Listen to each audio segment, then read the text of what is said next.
Good evening and welcome back again to DarkHour Paranormal.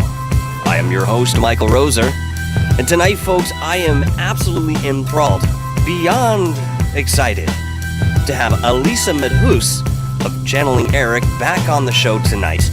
But we're going to take this in a little bit different of a direction. As much as we've spent time with Channeling Erik as the channel, we are going to dive into an endeavor that Elisa has put a lot of effort into and has been consistently working towards in way of her newest channel, Atlantis Scalar. And this channel deals directly with scalar energy as a healing modality.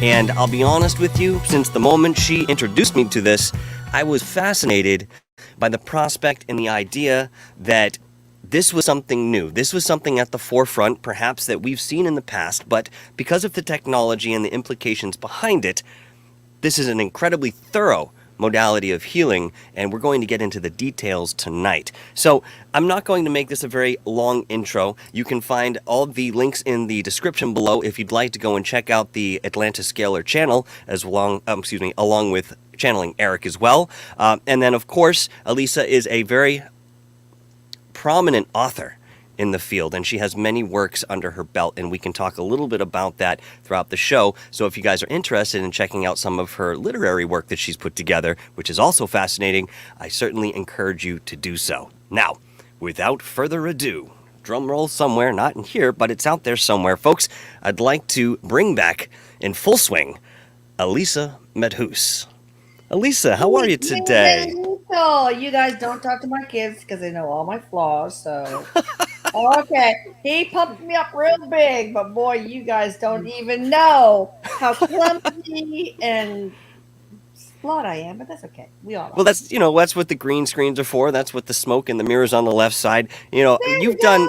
You've done so much work in this Yeah. field as an entirety, and if it were not for you, there would be certain elements of channeling that I wouldn't necessarily understand and certainly wouldn't have experienced alongside of you with the help of Michelle Gray and, of course, all the many wonderful clairvoyants that you work with on your Yeah. channel, Channeling Erik. I'm so So, grateful for them. I really am. I've learned so much from them, and I couldn't do this without the people around me that I love and that love the people I love.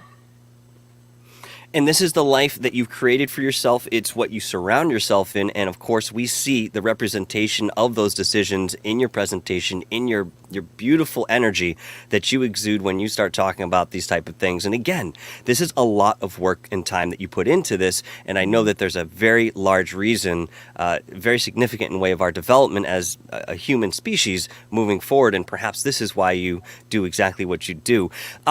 Let's talk a little bit about the scalar energy just to get off the ground here. Yes, there was a time that I think it was about a year ago, maybe a little bit longer, wherein you actually looked into my Auric field and you could identify some portals and saw some in my environment, and we'll get to that in a little bit.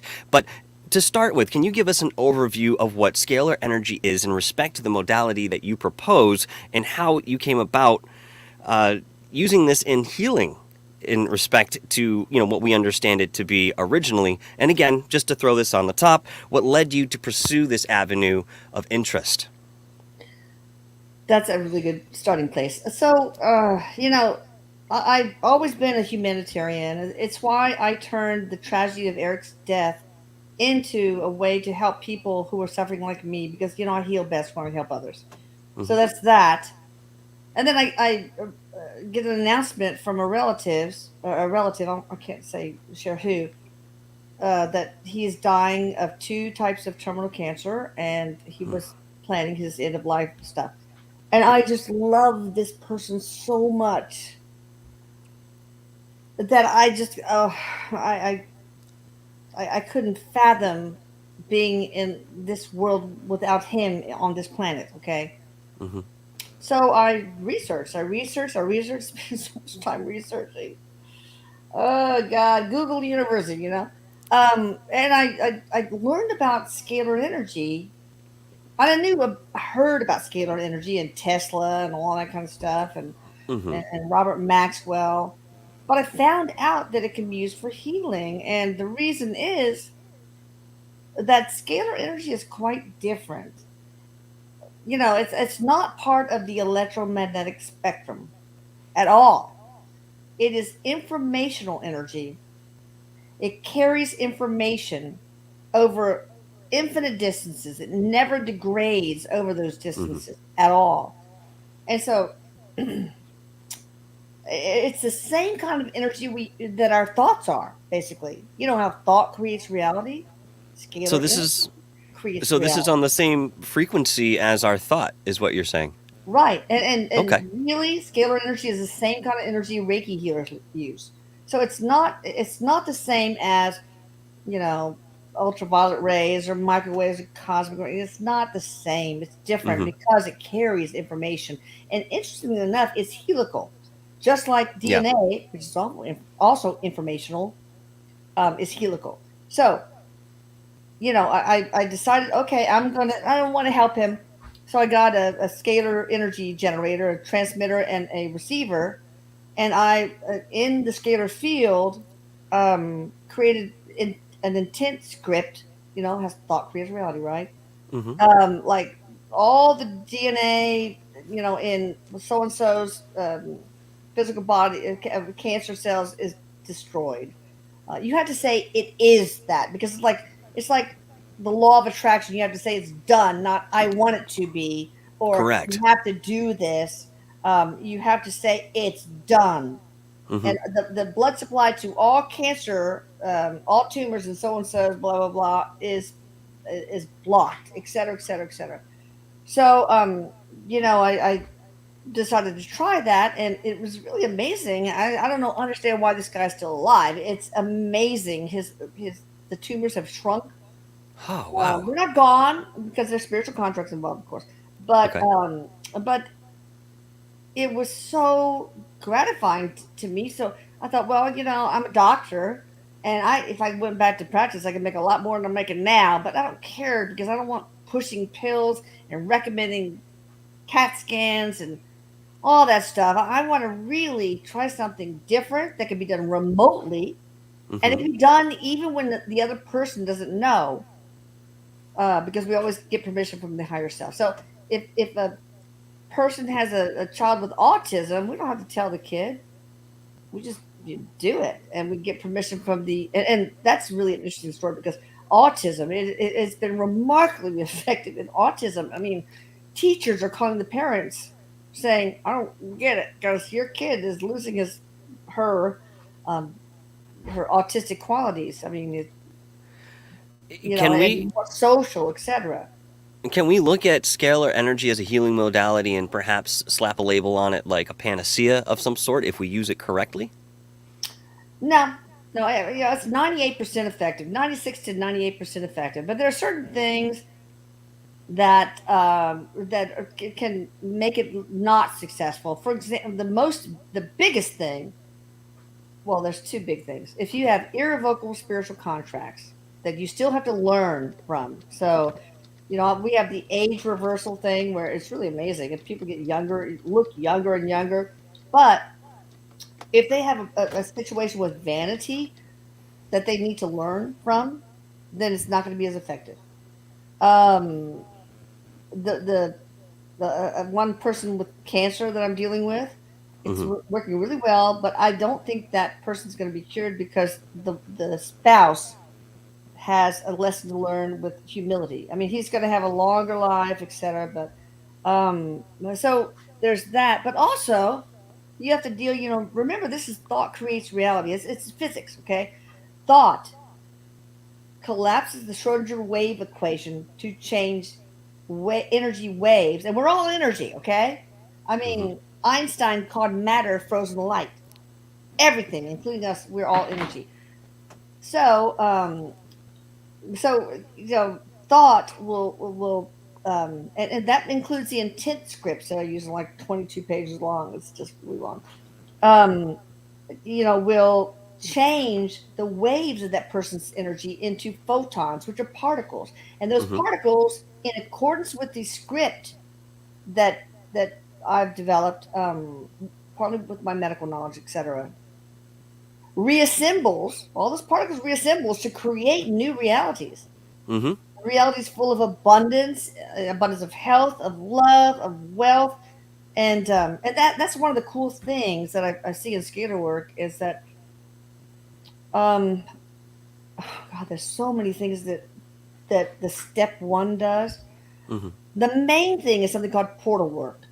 Yes. It opens up portals that are closed because of trauma, usually and loss.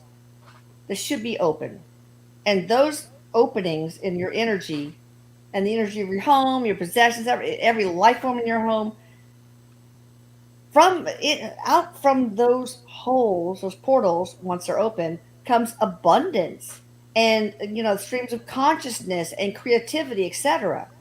And when I first started doing this, one of the first people I did it on, um, she sent me a selfie that was really creepy.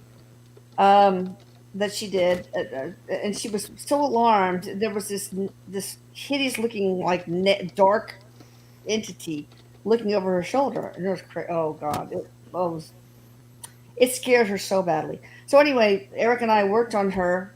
We got rid of that thing and all the other things, and we closed the holes that were supposed to be closed and opened the holes that were supposed to be open in her energy. And the next week, well, actually, within 3 days, she got a call. I mean, she got a check from a distant relative for $75,000. It's crazy. And this what is it? My son, he didn't know I was doing it on him, but he got a call from his employer saying, "We're going to send you to California. You're going to make $28,000 a month." It's like what? And then my medical student daughter did the step 3 or whatever, and she made the highest score in the nation. So it's amazing when you open up the openings in your energy that are supposed to bring in love and abundance and all that. Once that's there, once they're open, it's amazing what comes into your life. New It re- love, health, etc. It's incredible. But closing the stuff, tears in energy happen also because of loss and trauma, etc. And mhm. through that comes in some bad stuff. Okay, I mean, really some very dark energies, and so we close that and we get rid of them and stuff. It's very interesting, how the law of attraction really does work into this particular practice, and perhaps Mhm. that it's been there at the helm. We understand. Well, let me start here. With the definition of scalar energy, the way that Tesla had proven its existence through vacuum and so forth, this is the classic understanding of what it is, and it's of course very scientific. Do you know how we got from that point of view to bringing this into the world of healing and understanding that there were many more facets to this particular topic at large that we could apply in such an esoteric sense? Well, that's really interesting because there are so many applications for scalar energy, for infinite energy, for example, communication without wires. Um, Tesla, he was able to create a scalar energy tower that emitted scalar energy that was able to give all the energy Colorado Springs needed. But then, the fossil fuel giants, they shut him down, basically.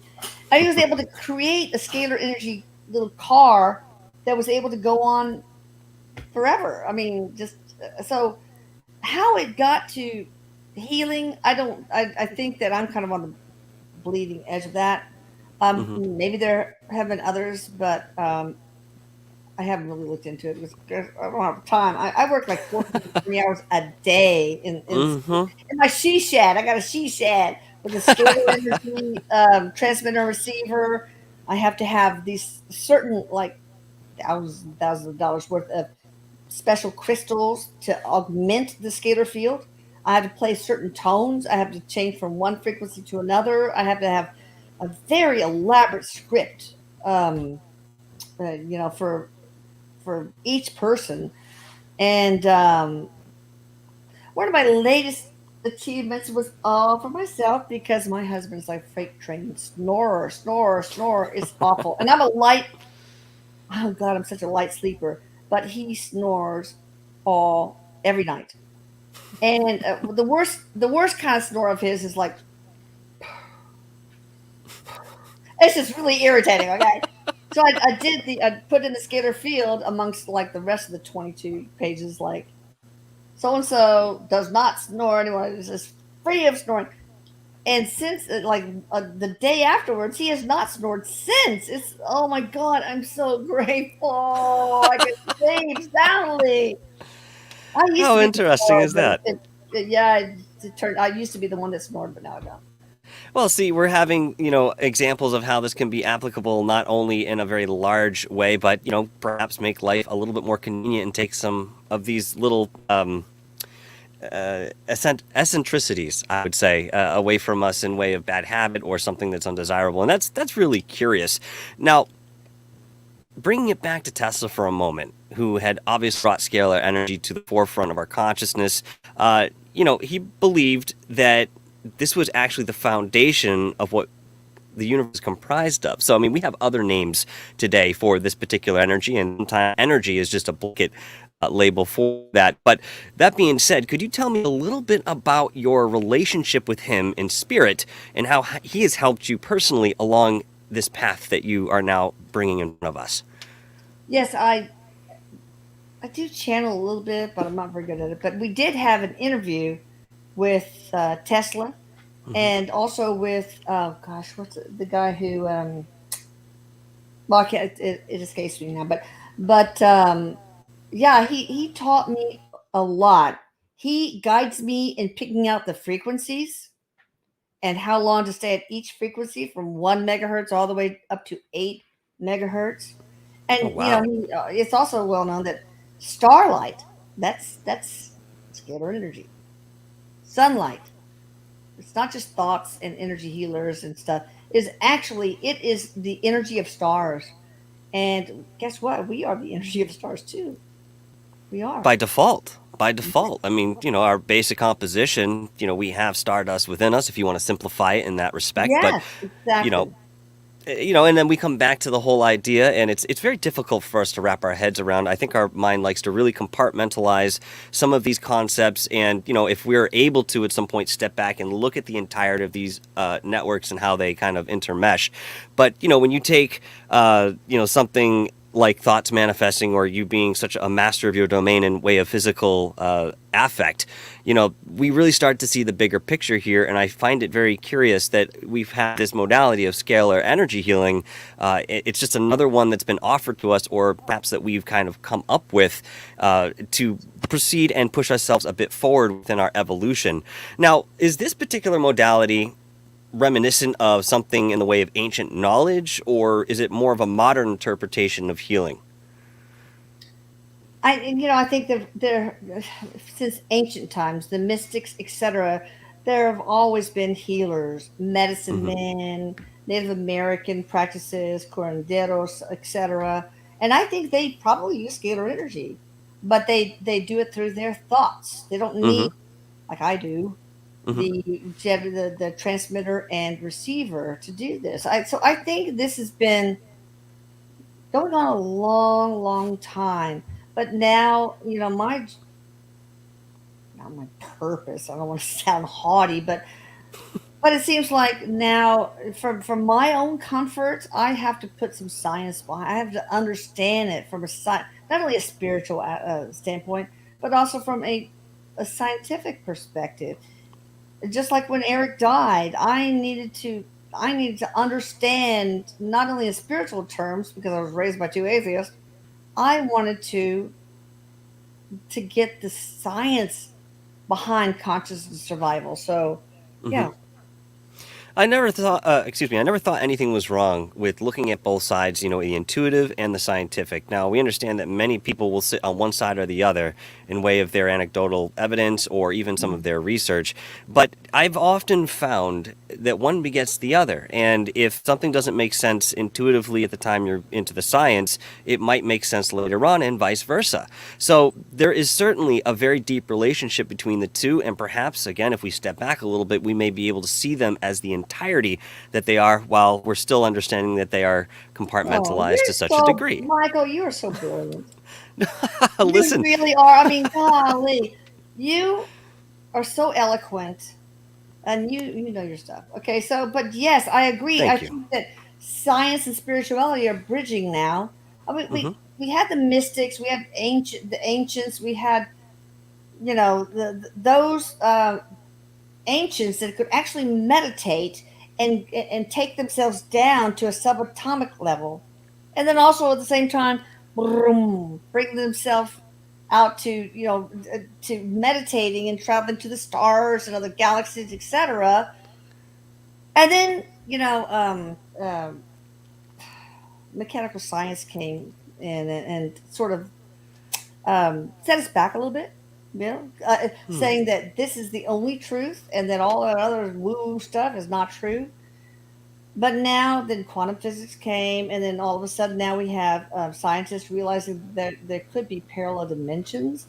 They're Yes. discovering that that the soul may be actually made of neutrinos, which are these little particles that are so tiny that they could pass through lead, like ghosts. They pass through walls, right? Well, same deal. And they discovered that, and Eric told us this long before these articles came out, but that the soul is attached to the body in the hollow space of the microtubules in all the cells. And those microtubules are kind of like they help with creating structure for the cell, but they're also really important for cell division. And that's where the soul is attached. And that Hmm. when you die, the energy in that hollow space builds up and builds up and it attaches with this little Interesting. micro explosion. And one thing Eric said was kind of cool, a little bit morbid. But anyway, sometimes that whole thing takes a while and the energy builds up and builds up and builds up and builds up until spontaneous human combustion. So Interesting. that's he said that's what causes spontaneous human combustion. The energy buildup in the microtubules just takes too long, and it's really interesting. He said that usually that happens more in people who have, in general, a hard time letting go of things, like Mm. hoarders, for example. Hmm. So, Well, so it's curious get too. got junk. Get rid of your stuff. Blow up, man. Well, it's Okay. interesting when we look at some of these reports of spontaneous combustion reaching back, in the last century. It seems that the consensus is most times the fire started somewhere centrally on the body. So what you're bringing here now may just corroborate what we've already found in the way of that science. And one more thing to say about the history here too. I believe, and of course this is just my theory, that at one point the science and the intuition were just one entity. There was no separation in understanding and interpreting these things. Ooh. As time went on and the consciousness dove the way that it needed to in the way of the Yuga cycle and so forth, what we did when we founded, what we understand as our sciences today, it's an external interpretation. So instead of looking within ourselves and then reflecting that into the external, we then just turned around to the external and completely ignore our internal needs and interpretations. Again, this is just a thought I've had and would somewhat lend a grounding to why we may be where we are today. Very quickly, I just wanted to say, Long Island Bigfoot, thank you so much for the $5 super sticker. He's going to be on tomorrow night at 11 p.m. Eastern, and we're going to be talking about Bigfoot, cryptids, and of course, pareidolia, my favorite word. Thank you very much, brother. I appreciate that wholeheartedly. That's awesome. Um, You guys, mhm. you should see. We have a three-part series that on the Channeling Erik YouTube. The interview with Bigfoot, the Big Feet. Ooh. I don't know. It is so fascinating. They are lovely beings, and they are interdimensional beings. And Eric says, and Bigfoot says, the spokesperson for Bigfoot said that the reason they're difficult to find is they are interdimensional. They just go back to their other dimension when We, we we've go always we've always speculated that that was something that they were able to do, and there are people out in the field who have said, I've spent time with groups of these beings, I've spent time with families, and yes, home. there is very much an interdimensional aspect. And sometimes when you try to take a photograph, this is why you get the blurry image. And in fact, there was one gentleman who Oh, sent me some of his evidence that I'm not allowed to bring publicly, but I can describe it to you. He has some close-ups of being with these beings as he ports, and yet when he's taken photos of these, certain parts of the body, you can see the hair very readily, every fiber, but Yeah. then you move over to the left side or the right side, and there's this big blurry patch like something's out of focus. And I asked him one time, I said, what's going on? And long story short, that's what he said. He said, they have some sort of interdimensional aspect that I don't understand, but that's exactly what it is. Yeah, Now, they I'll come here put for the those, vacation, they say. well, that's And curious. they look at us like cute little pets. Oh, well, I that's didn't know interesting too. I would want to go vacationing, I'm telling you. If I I was mean, interdimensional. if you were able to withstand some of the weather in certain areas of this world without a negative effect. I mean, I'd like to visit, the Alps alone as a Bigfoot somewhere.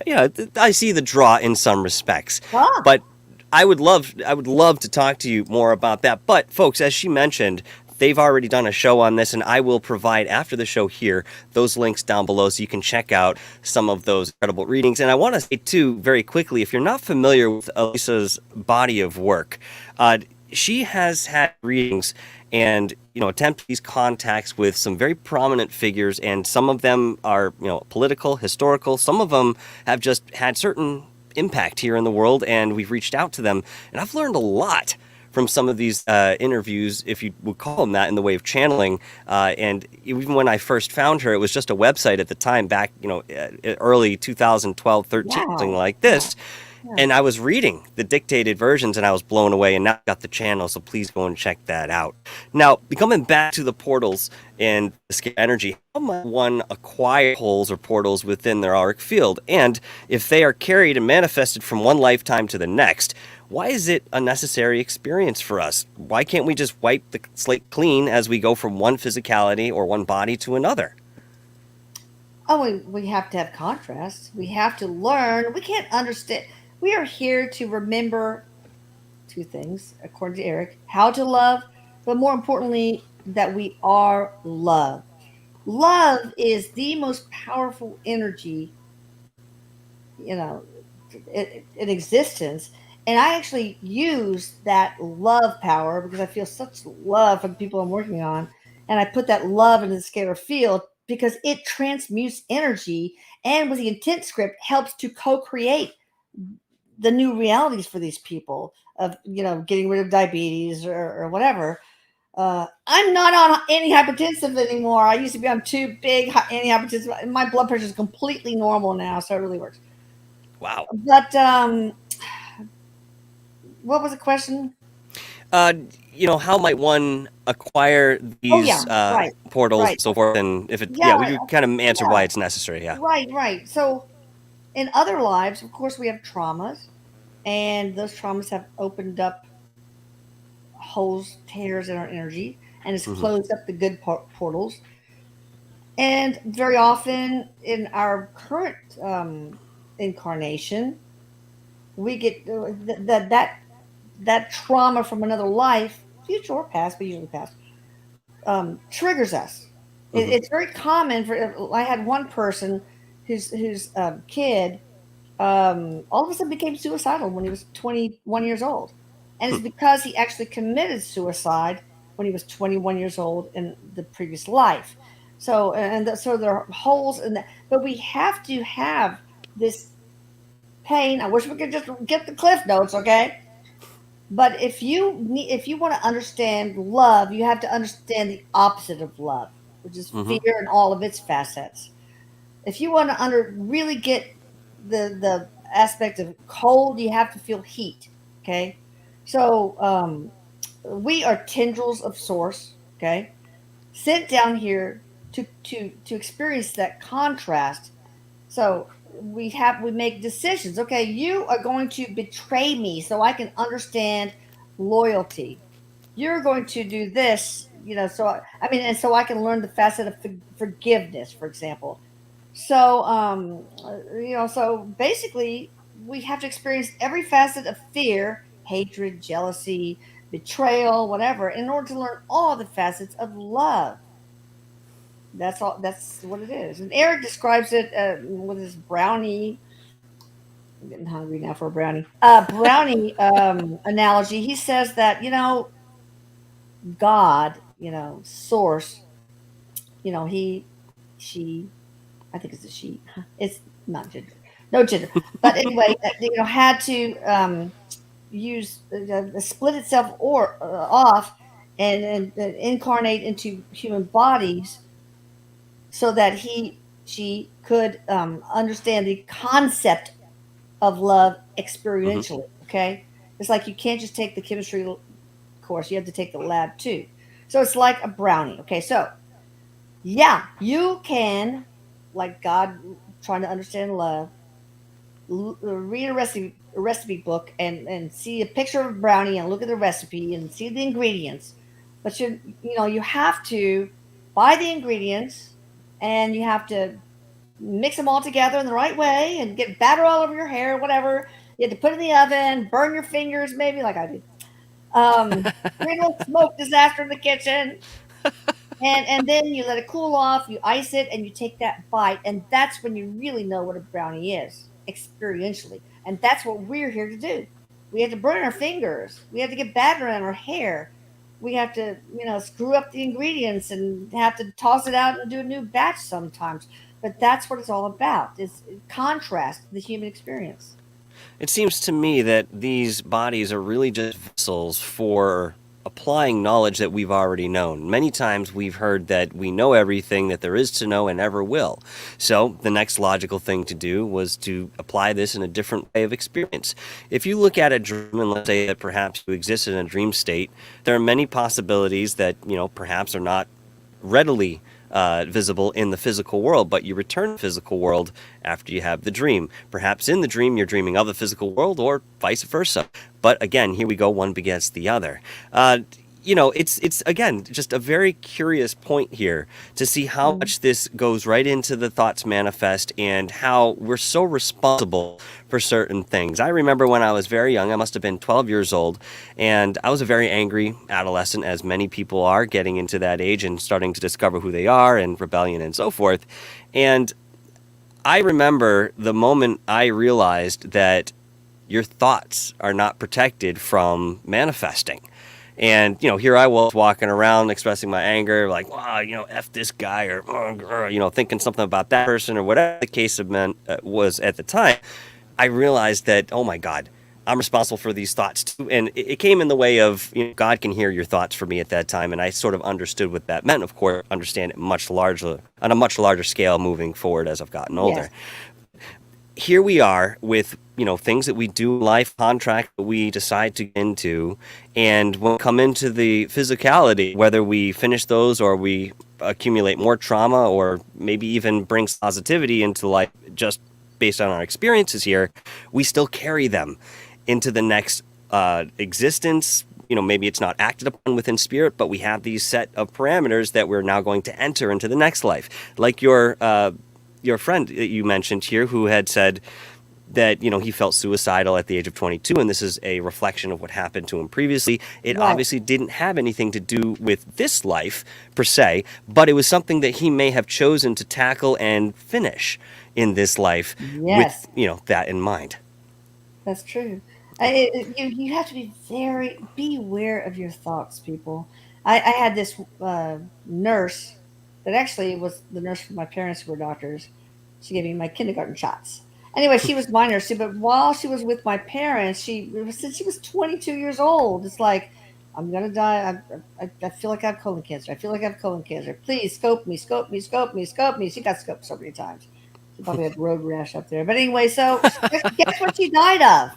Colon cancer. Okay, she thought it into existence. So, yeah. Now with the scalar work, we've added a whole bunch of enhancements to the energy repair, protection, and enhancement, which Hmm. includes portal work, sealing the land, getting rid of negative entities, and a bunch of stuff. So much raising everybody's vibration to the maximum level in the household, and whole lot of stuff. But we added releasing trapped emotions in everyone, wiping out all old karma that does not serve us, cutting all ancestral DNA that doesn't serve us, Hmm.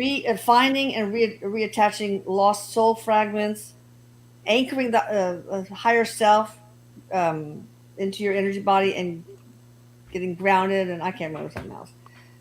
So yeah, so that really helps because for example, trapped emotions that creates disease. If you hold in your emotions, bitterness, or whatever, you can get cancer, arthritis, Hmm. etc. So that's, I think, one of the huge components to the step one, as I call it, the start here. It's on How many steps? AtlantisClinic.com. How many steps do you have in this Oh my modality? God, it's so. Is It it takes really me that for lengthy? a family. It takes me 10 to 14 hours to do. Okay, I, I'm I, going to ask you about that. Yep. Go ahead. yeah. No, I mean, it's like people say, "Why do you charge so much?" You don't even know. I mean, it's only $400 for every one of the family. A family of 10, it doesn't make any difference, and it transforms people's lives. And very often, abundance follows, and it is so exhausting for me. Okay, I mean, I could be a doctor and make 10 times as much as I do now. I probably clear $2 to $3 an hour. Okay, but I do, and I had to pay my son Lucas for helping me. But I do it because I love it, and I feel like I'm making a difference, and I'm giving Eric, I'm making sure that his death is not a tragic waste. Hmm. But it is very exhausting. It's dangerous for me because their negative entities can attack me, even though I try my hardest to protect myself. So it's not for the faint of heart. Okay, it is definitely not for. And also another really bad thing is I don't have time for exercise anymore. So now it's like I have a hard time getting out because I sit all the time in the scalar field, and it's hard for me to even get out of the bathtub now. I used to hike every day, etc., but now I got to do something about that. So Oh, anyway, it's easy to really start focusing on the metaphysical or esoteric and then forget sometimes that you're still a physical body and you're still responsible for that physicality. Believe me, I've been there, and in some ways, I still am. Even though for my day job, I walk miles and miles. Without doing that, I certainly notice the accumulation and attenuation of certain energy that I thought I should have, especially yeah, being only 40 years old.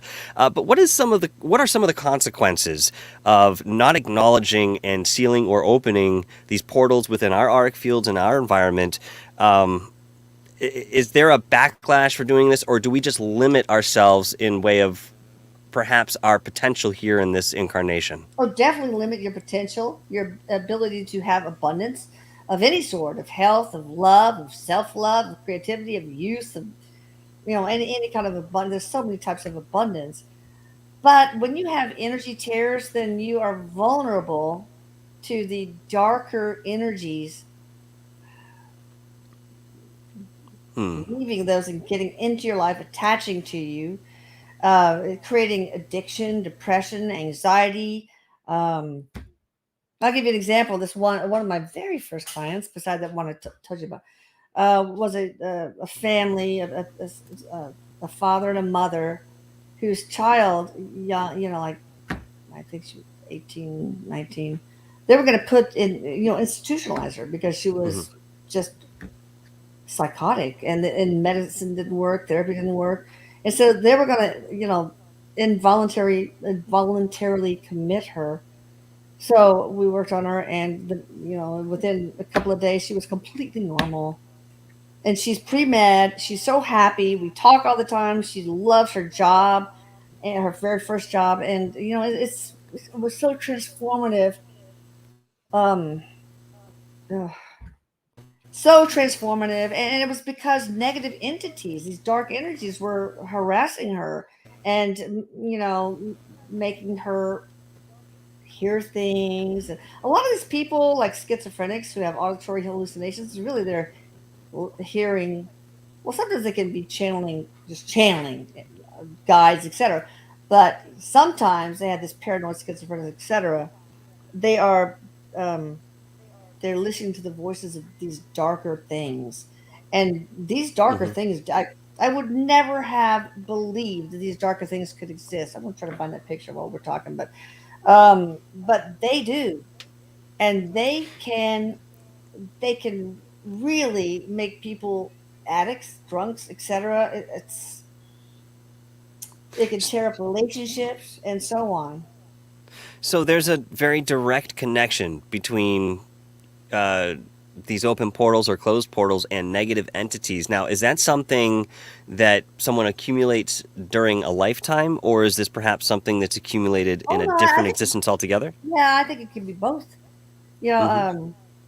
Most of the people seems like their losses and traumas occur in this lifetime, but almost always those traumas have some sort of anchor, some similar experience that triggers the new loss.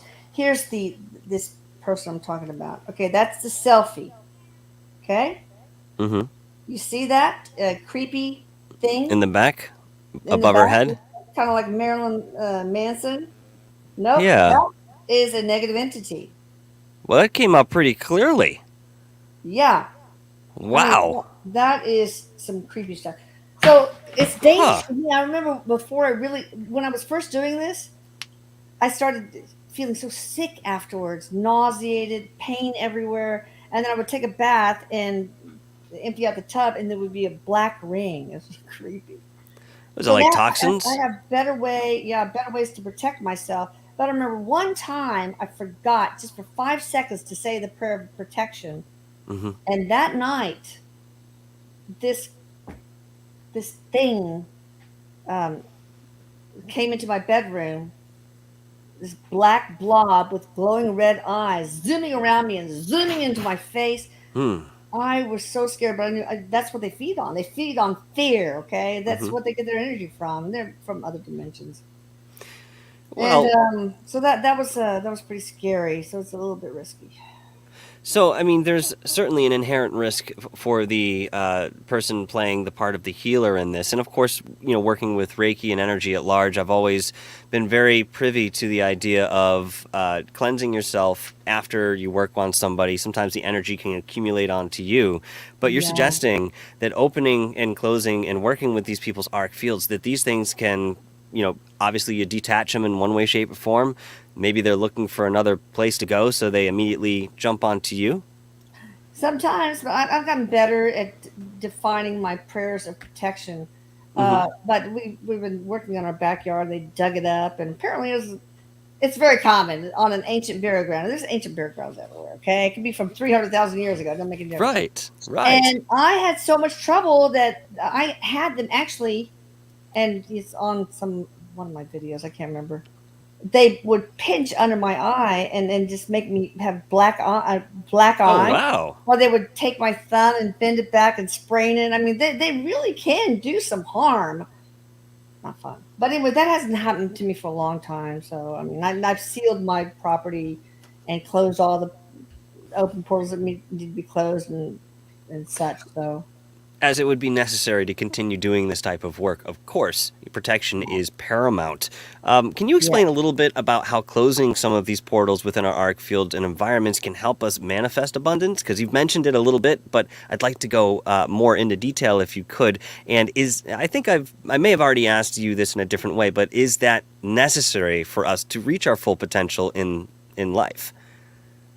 I don't know that it's necessary for everyone, but it sure Okay. facilitates things. I mean, trauma, again, can open up holes in your energy. And from that, these just dark stuff comes through and can tamp down your ability to thrive. You know, it Mm-hmm. can make you dysphoric, from mild dysphoria all the way to psychosis, depression, whatever. The main thing that brings in abundance is opening up the portals in your energy in your home and everything that should be open. That is where energy is supposed to just flow out. Mm-hmm. Good stuff like the streams of consciousness, beautiful information, creativity, abundance, all that just comes through. How exactly that works from the physics standpoint, I don't know. I'm sure eventually I'll try to find the answer, but if not in this lifetime, maybe the next. Yeah, well, we live so many, it's been often said. Is there any correlation between the scalar energy work that you're doing and what we know as Kundalini energy? And the reason I'm asking you that is because you brought up an interesting point in others perhaps hearing some of these voices and they're, closer to them than, perhaps a diagnosis of schizophrenia or something like that. There's something more tangible in the way of what we can observe. Many years ago, when in my research, I found that there were some people who, for some reason, had an automatic Kundalini awakening. So if you guys aren't familiar, essentially it starts at the base of the spine. It's a very sexual energy, and it travels up the spine, goes through all the chakras, and from that point, you're on a different level, entirely connected into this very natural energy we have in our bodies. And those who were committed or deemed insane or crazy or something along these lines, I've been told sometimes that spontaneous awakening goes up about halfway, and it just sits here, gets stuck. So these people sort of are in their body, half of them are out.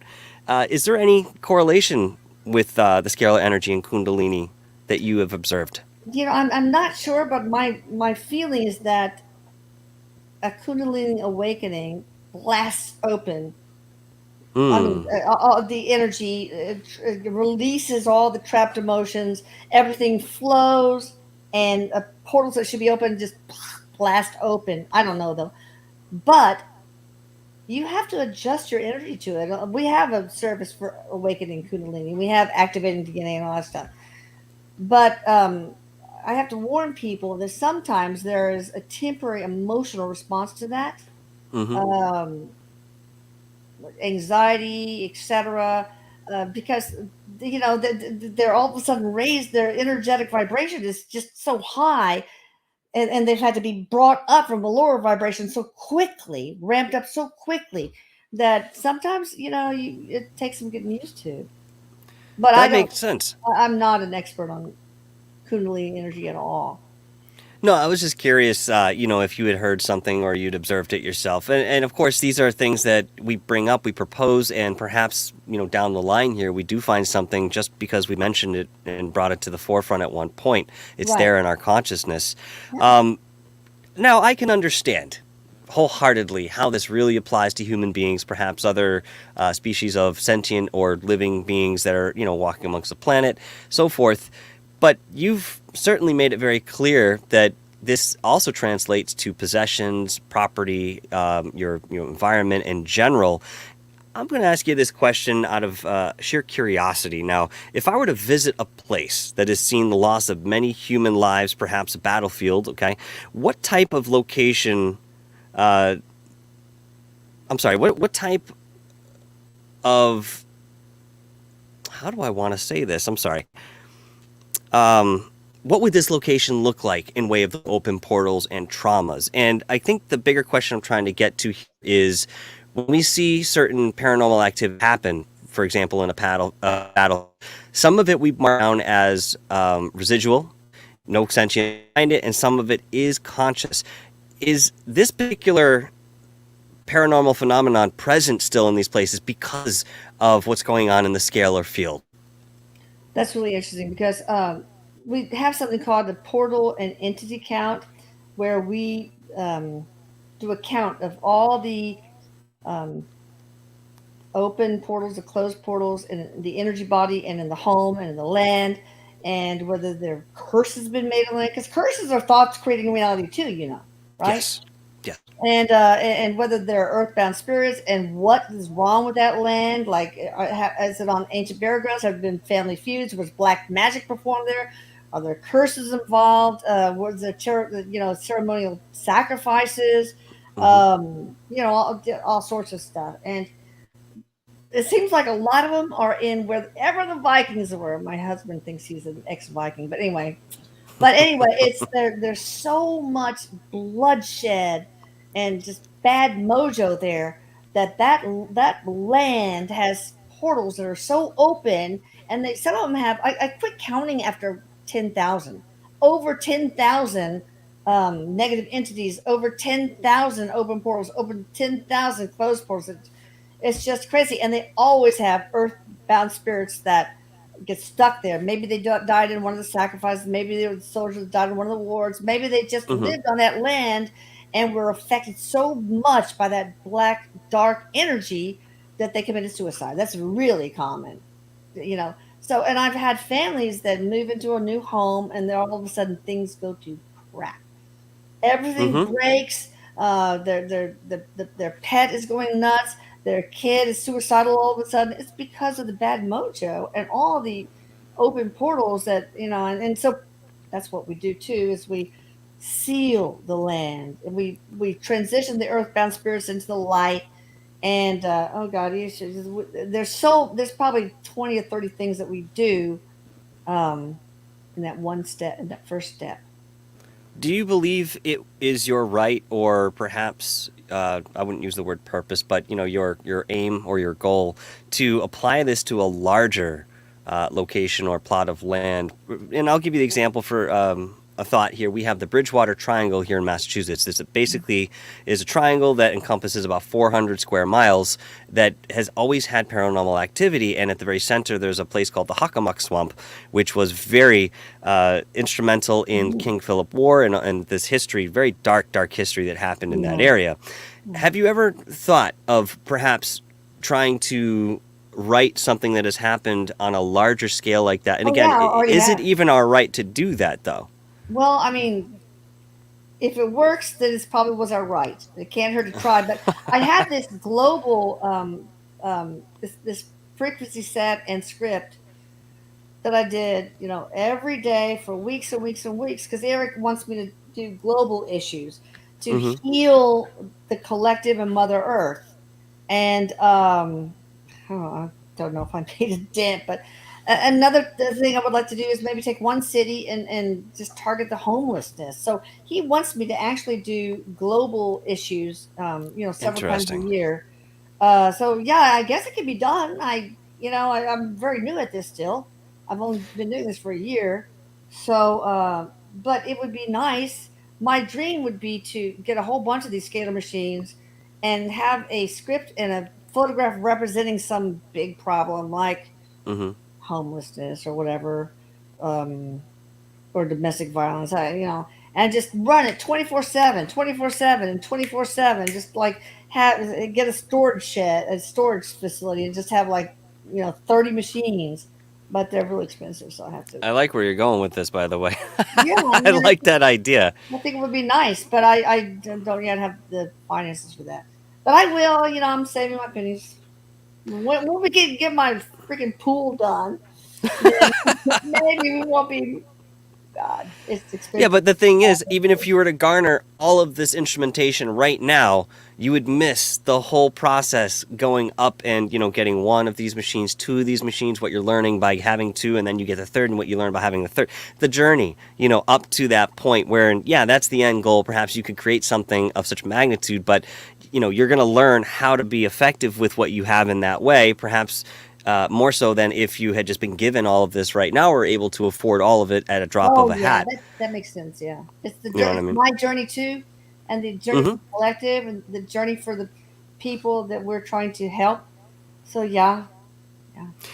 Well, one other question I want to ask you in this way, too, looking at larger places, we've often spoken about certain places having natural portals or even portals that were created by, something or other that happened in the past. And I think the consensus, or at least the understanding, is that most of these portals are very large. Okay, they may be circular, they may not be, but they're very large. They encompass a very big part of the land. When you're looking into the auric fields of people and the environment, do you see a variance in the size of the portal that's either open or closed? And if you do, is there any significance to that? I don't know. I mean, there are portals, and I actually do not know how big portals are. Okay, I know that most our chakras should be around the size of a golf ball, but I don't know anything about the size of portals. I do know that there are also in these lands vortices that are associated with the intersection of different ley lines and stuff like that. So I think some of this land is influenced by vortices.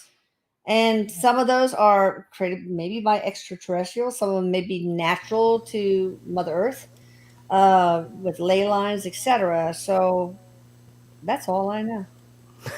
Fair enough. Listen, Scotty B has a quick question. He says, what does Elisa have on chronic pain from a broken back? Yeah, we do have pain relief. It's amazing. You should go to the pain relief and watch this one lady in her video testimonial. We did it on her ankles, and she got up the next morning, and she couldn't believe she usually has excruciating pain when she puts her feet down when she gets out of bed, and it's all gone now. So again, I mean, I got a 96 to 98% success rate, so that's pretty good, but it's not 100%. So And I'll even piggyback that real quick and say, from my understanding, this is a very personal analysis when it comes to something like that. If you have an injury such as a broken back or have broken your back in the past, there may be a reason that is, again, observable when perhaps Elisa looks into the Auric field. We can find a little bit deeper meaning than just an accident. So when you go down that path, what works best for you may be dictated by your own personal experience, by your own energy, and by what that reader gets off of not only you, but from your higher guides and self, because of course they play a very big part when it comes to these type of readings. yeah, yeah. Am I Because inaccurate in sometimes saying that? when people break their backs, sometimes they were like, maybe in another life they were in a war where there was a spirit in the back, and Mm-hmm. sometimes they can get much better if they do the past life regression and figure out what that's all about. Sometimes back pain and shoulder pain can be related to not feeling supported in life. Mm-hmm. Of course, releasing the trapped emotions is part of our work. Will help with that. So we're very complicated beings. We're very complicated beings, and there's so many ways that we can help ourselves and others. I'll relay this story very quickly because I'm being reminded as we continue talking here. My father, again, who I've mentioned, is a spiritual person, but maybe not as in depth as perhaps you and I might go. But he understands the concept and had always had somebody around him who would do readings. For a good part of his adult life. Now, this woman was very, very clear from my parents' account, and there were many things that they told me to make me believe this. And of course, I had my own perception of this person, who I didn't really get to meet because she had passed on. But the story here is that he went to her one time, and she said to him, "Well, talking about past lives," she said, "You were a sailor." Now, this sort of fit my father because he had always wanted to own boats, and he did, and he lives on the ocean, and Oh, he's always loved being out on the water. yeah. And she said to him, "Now, you have a scar on your head." And he said when he heard this, he really got the attention. He said, "Well, what do you mean?" She says, "Right about here, there's an inch or two scar on your head that you were born with. It's always been there. It's like a birthmark." And he was absolutely floored because he had never told anybody, I'm sure outside of his wife and maybe his immediate family, that he had this birthmark or scar that was on his forehead. And she said, Wow. "What happened is that you were out sailing, and this is what she saw. Of course, it could always be raveled into something or unraveled into a different interpretation, but the details here are clear. You were on a sailboat. One of the masts swung and whacked you in the head and created this gash, and you've actually brought it into this life for some reason or other." So here's a physical representation about the concept that we're talking about, bringing one thing from one existence into another. And of all people, my father was telling me this interesting story. So I just wanted to impart that very That quickly just to is support what we're doing. fascinating. So, what was he to learn from that? I mean, why did he bring it into this life? To be honest with you, I don't know if he had the answer, and if he did tell me, it's not something I recalled in way of the story, but it's something that I would have, I think, if he did tell me. So I'm not sure that Yeah. it went further than that, but sometimes just to acknowledge that and put the connection for some people, Oh, yeah. that's all that Awesome. needs to happen. You know what I Yes. mean? Just to bring that up. Now, going back to the scalar energy and portal work here, you've mentioned you've employed shielding around people, possessions, properties, and I'm curious what this process actually entails. Is it possible to still accumulate open portals due to trauma after healing sessions are complete?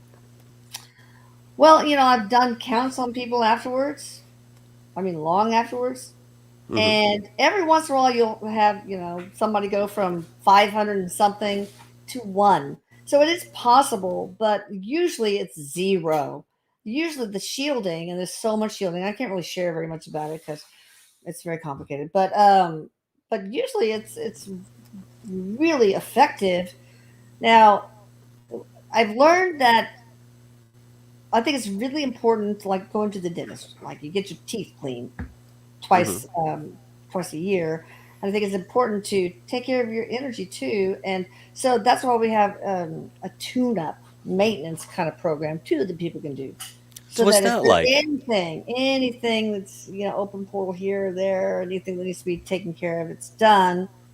Um, yeah. So of course, if you have any more trapped emotions accumulated, that gets taken care of. Any energy blocks that need to be cleared again.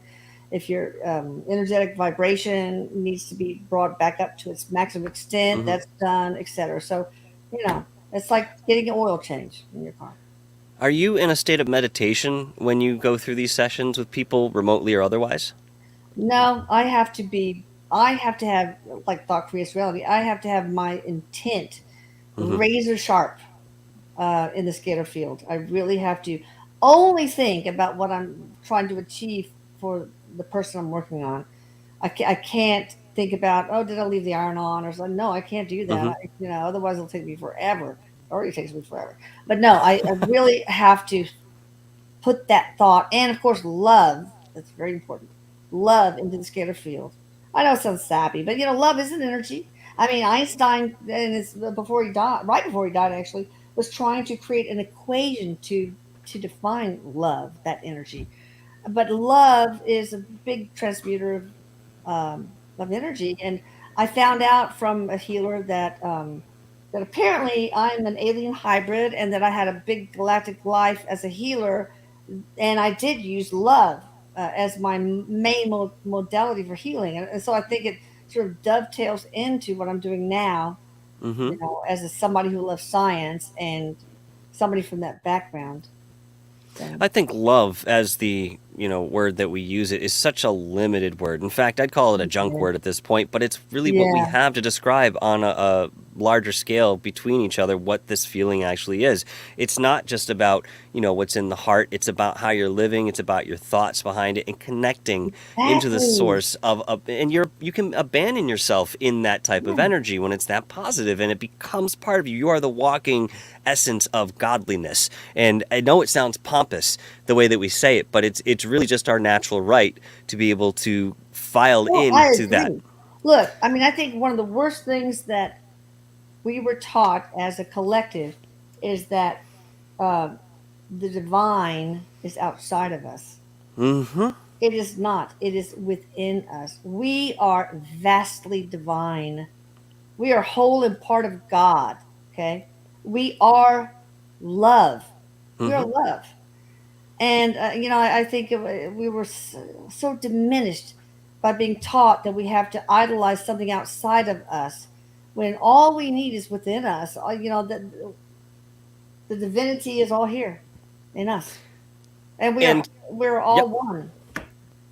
Yes, absolutely. I mean, I'm being shown an image wherein, I'll use a sandbox as a metaphor here for, coming down to earth and living a life. It's like at certain times, we'll sprinkle, our souls into bodies and, we come down into the sandbox and we notice that there are all these kind of cool toys and stuff growing everywhere. And we're like, wow, cool. So we go over there, we play with this, we eat that, we make a mistake here, we die, all of a sudden, whatever the case may be, we'll continue to do this over and over again until we start getting a little bit more savvy of the limitations that this reality actually holds for us. And instead of looking at them and saying, oh my God, I wish I didn't have any limitation whatsoever. I don't like this. I'm going to fight it. It's about the experience of the limitation because, as far as I Yes. understand, on the other side, we don't have that limitation. And again, we bring it Yeah. back to the motif here, and that is that when we are imagining the reality that comes in front and what comes next, we are going to eventually mature within that reality, and we will eventually start learning that stuff growing over there, they're trees, and we can quantify it. And hey, you shouldn't eat that one, but over there you can eat that one. We get used to where we're going into, and it doesn't seem like that because, again, we can't stand as far back as we'd like to and view all of these lives unless you're standing in the halls of Amenti or the Akashic Records, for example, wherein this is actually illustrated in front of you. Yeah. That's true. Yeah. Now, Absolutely. does your practice of scalar energy healing have any correlation with our understanding of cellular memory? And is it possible with this modality to manipulate or change some of those memories or programming that we've already endured? Well, I know that we can unravel DNA and change DNA. Now, cell memory is almost like that's more the cutting of ancestral DNA. I think that's probably what I mean, that's what we do, and I think that maybe tackles cell memory. But Hmm. hey, biology belief, Bruce Lipton, you can change DNA with your thoughts, Yes. and you don't need scalar energy to do that. You can actually do it on yourself. Most of us don't realize that we can actually largely heal ourselves. I remember I was walking in the forest, and I'm so clumsy. Anyway, I tripped over a root and I hit my knee so hard that I could not walk, and my knee just swelled up so big. And Man. I just kind of heard about energy healing, and so I just like concentrated on sending white light, and I visualized the joint spaces and all the red whatever fibroblasts or whatever, and Sure. all of a sudden, my knee just, because I didn't have cell signal, it was not good. And it was a place, of course, I go to the most obscure places where nobody goes. And my knee just shrank to normal, and the pain was completely different. I just walked out and went home. So, yeah, you guys can really heal yourself. And you have to realize how much power you have as divine creatures, okay? I Wow. find it amazing that you were able to, on the spot, right after the injury, have the withal to sit and do this practice to the point where it did actually affect the rest of your day and perhaps the injury that you had. I think that there are many who would like to be at that level, and perhaps some who are and just don't realize it. But you don't know unless you try it. You don't know unless you inquire. You're not going to get any answers. Were you able to continue using that knee for the rest of the day, and Yeah, and not everything. seek any? No pain. See, that's Nothing. amazing. That's amazing to me. And I mean, I had one experience when I first started working with energy, and again, back then, I didn't even have a name for it. It wasn't known as Reiki the way that we understand it now. It's just energy Mm. healing. Modalities and practices were still very similar, but we didn't use symbols. Long story short, I had an older woman sit in the chair, and it was my turn to go up and start practicing some energy healing. So I started behind her, as we traditionally did, hands over the shoulders like this or around the head, not touching but holding, right? Mhm. So at that point, it's sort of like a homeostasis. You're at that point of origin. If you were to, Tai Chi has that one standing horse stance, that's the infinite potential. So from there, the energy will now guide you, if you listen well enough, to where you need to go. And you don't question it, you just go there. So I started feeling like I needed to be down by this woman's right knee.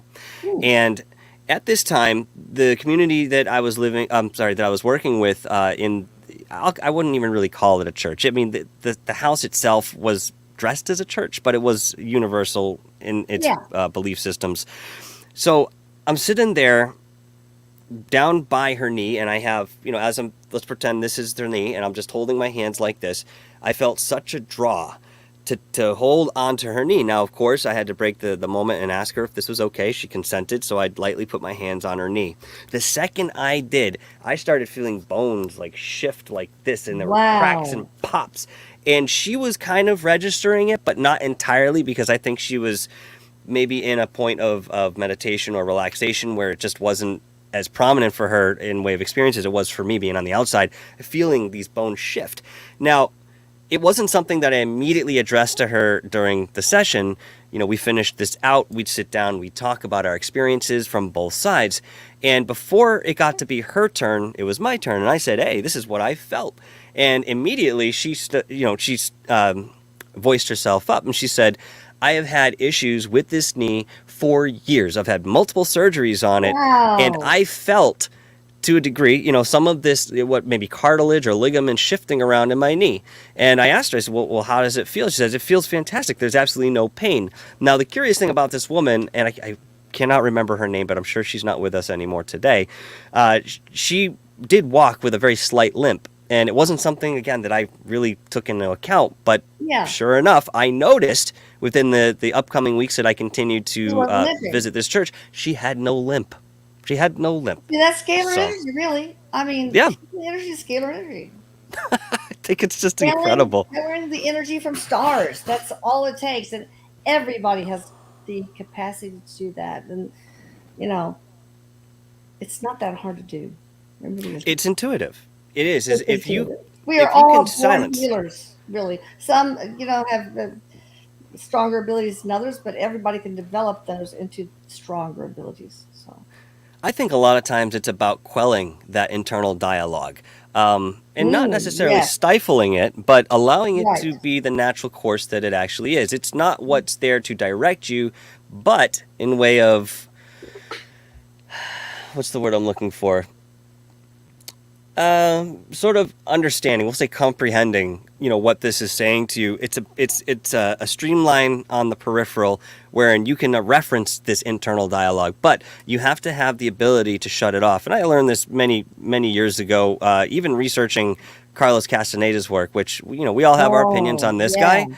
But the concepts, the theories, the philosophy, the applications, they are all there. And I've done a lot of that work just, from reading his multiple books that he's put out. Again, the concepts are there and the concepts are real.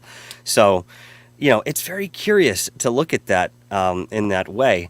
But, I mean, I'm curious too, again, you've mentioned the enormous amount of time that goes into these sessions. Why does it take you so long on a mechanical level to go through these healing sessions, and is it possible to refine this process in the future wherein it doesn't take up so much time? Probably. I learned that putting all the gems and Herkimer diamonds, etc., on a sheet of copper sped things up. And but everybody's different. I mean, I've learned I have to wear a copper, uh, suit that has copper fibers in it, and to help. Really? Yeah. There's all sorts of things that I've done to refine it, but everybody's Okay. so different, and I can't tell you all because it's kind of intellectual property that I've worked so hard to attain. Sure. But there's a certain amount of time you have to spend at each frequency and go up 0.05 at that after a certain amount of time, etc. So, and every household. I mean, people with 10 family members in the household, they take a long time. People with like just a one person, maybe 6 hours instead of much longer. So Are you, yeah, when you have multiple groups of people, like you say, a large family, are you starting with one individual, finishing off, and then moving to the next individual, finishing and continuing forth? yes, yeah, Yeah, so you're taking it one step at a time. exactly. My God, how amazing. Well, let me ask you this. In your practice, where do you see this work going in the future? Is this something that you can reach a point where you feel accomplished in it, you feel proficient in it, that it either builds on itself or takes another direction entirely? Where are we going to see scalar energy I would like going to in the see future? more practitioners do this. I'm just one person.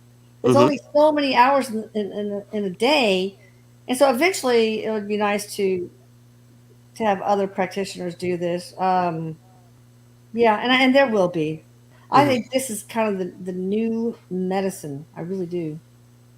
That's what I feel like it is too. And listening to you talk about the subject at large, it really does seem to fit, as I mentioned before, perhaps some sort of panacea. Now, I use that word lightly because, ratios are what they are, but the percentage that you seem to have success with is near perfect. I know you want it perfect. I understand that. But Oh, I'll never get perfect. 98, I will never 99%, get.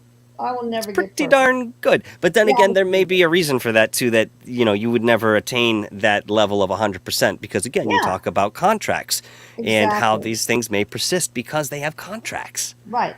And if the person has beliefs, because it's a battle of my thought creating reality and Scalar field versus their thought creating reality. And so if you have a person say, "I'm not worth getting better," or "I can't, this is too good to be true," then I have to battle against their thoughts Mm-hmm. creating reality too. So Well, can using scalar energy, in the way of healing, kick out some of those old belief constructs? yeah, I Perhaps, do have. someone being very religious? Yeah, I do have it in the script.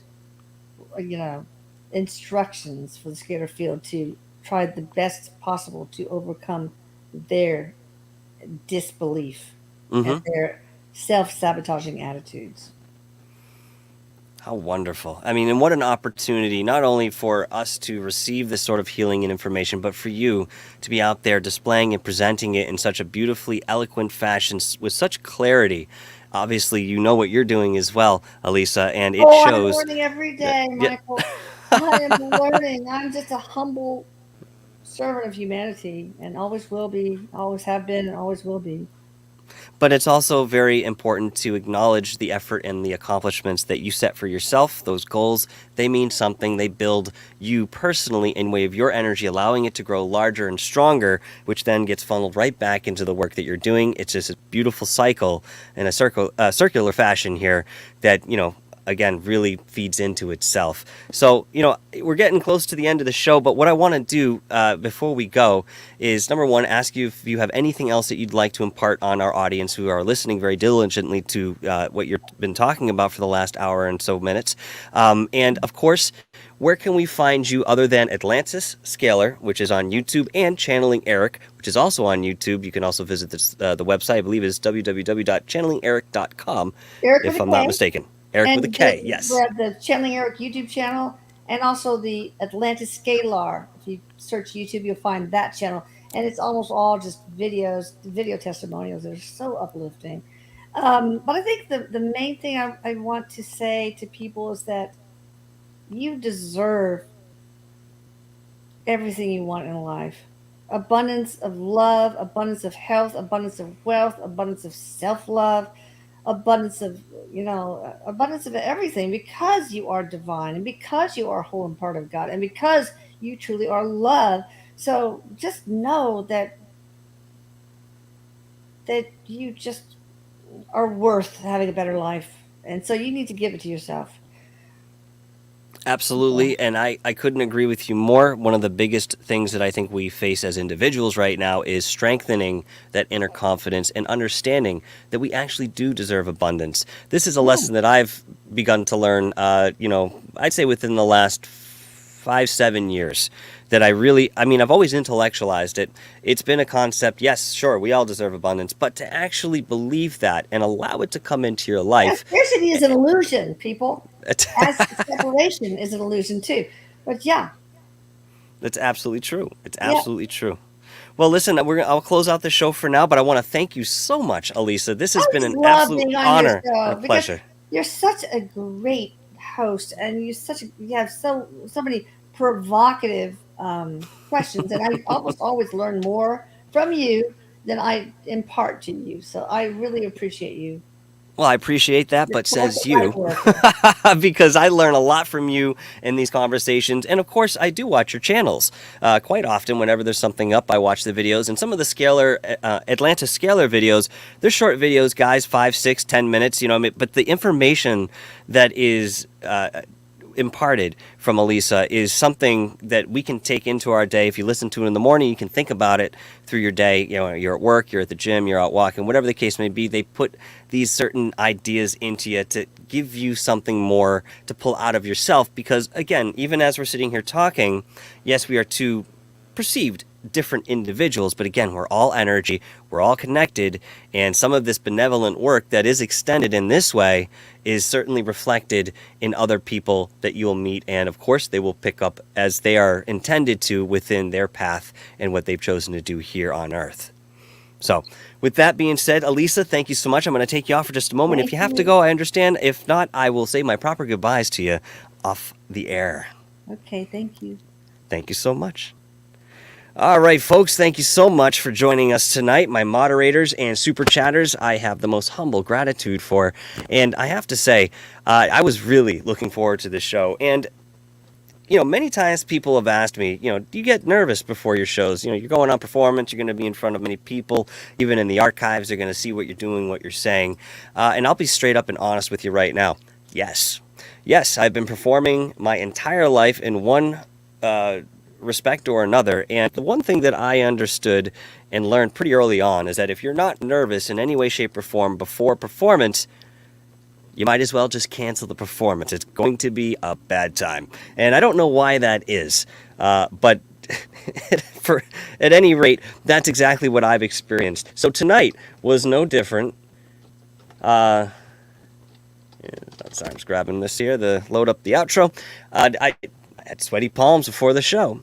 And this persisted until about maybe an hour and a half prior to actually getting on, wherein Erik had straight, flat up said, relax, man. This is going to be a good time. This is going to be fun. But I know how informational Elisa can be. She's so knowledgeable, and her wisdom really extends beyond the words that we even spoke about today. I highly encourage you to go and check out her channels and her websites. And if you're interested, please send an email to her and let her know that you'd like to move forward with learning about scalar energy and how it can affect you in the most positive way possible. All right, guys, so I'm loading up here, and we're going to jump out for the evening. At the moment, we have Gufon is on right now over at YouTube. Go ahead and check him out, Gufon. Rich Giordano is doing a fantastic show right now, I can tell you. Aaron Morrison, thank you so much for the $2 super sticker. Now, never do it again. I appreciate you so much supporting the show, as I appreciated Long Island Bigfoot also throwing some hard-earned cash right at me. Thank you so much, guys. Tomorrow night, we'll be back at 11 p.m. Eastern, and we'll be interviewing Long Island Bigfoot, who hasn't been on the show formally for a little while, and I know he's been doing a lot of work, as he always is, out in the field, and we're going to talk about pareidolia at length. I really want to get into that, and of course, I want to discuss apophenia in respect to pareidolia as well, and how that might relate to what he's seeing out in the field. A.L. Warrior, my God, thank you so much for the $3 super chat. They say, great show, man. Well, I appreciate that. And that's what we strive to do here at Dark Hour Paranormal, bring you nothing but the best in the world of esoterics, ufology, cryptozoology, conspiracy theories, and everything else under that umbrella. Guys, have a fantastic rest of your night. Stay inquisitive, stay sharp, and stay deeply ingrained within this beautifully nebulous field full of variety and color. All right, guys, have yourselves a fantastic night. We'll see you tomorrow here on Dark Hour Paranormal. Ciao.